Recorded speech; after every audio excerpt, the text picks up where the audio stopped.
my introductory remarks, I'd like to talk a little bit about some of the latest research I was reviewing in preparation to come this morning. And one of the types of surgery that you are probably well aware of that you can have for weight loss is something called the Roux-en-Y gastric bypass.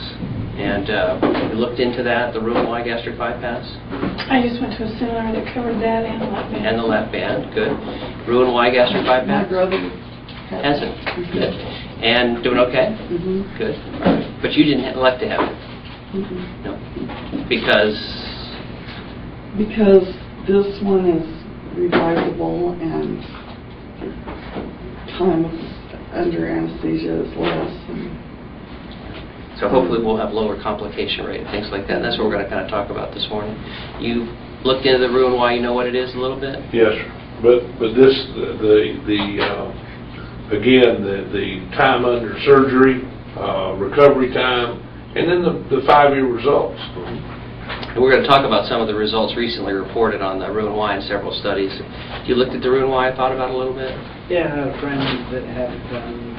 Actually, his wife did one. And did okay? They're doing fine. But you elected not to follow them. Yeah, I have also had 2 sister-in-laws that chose this one, and they're doing pretty well. yeah, they're doing really well, exceptional. Good.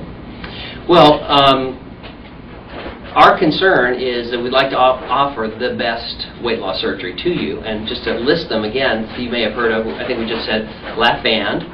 Roux-en-Y gastric bypass can be done with the big incision, the open gastric bypass, the laparoscopic Roux-en-Y gastric bypass.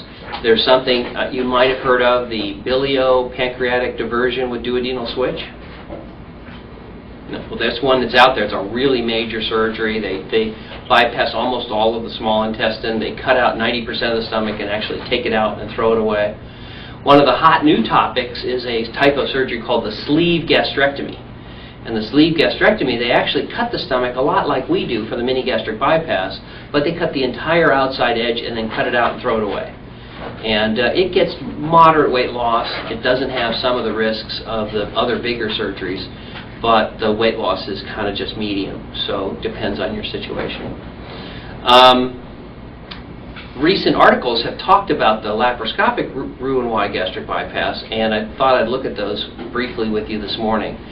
One is that the state of Washington published a series of every single person in the state who'd had laparoscopic Roux-en-Y gastric bypass, and they found 2 out of every 100 died within 30 days.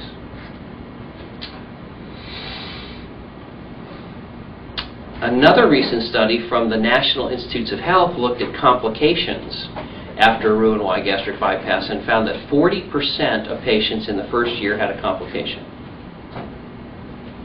Almost half. The next study that I looked at this morning looked at rehospitalization. So you could have a complication, but maybe you don't have to go to the hospital for it. And they found that in the first year and the second year and the third year, in the state of California, where they analyzed all gastric bypasses done in the state of California, 20% of people were back in the hospital with complications on the first year and the second year, and it dropped slightly to 18% in the third year.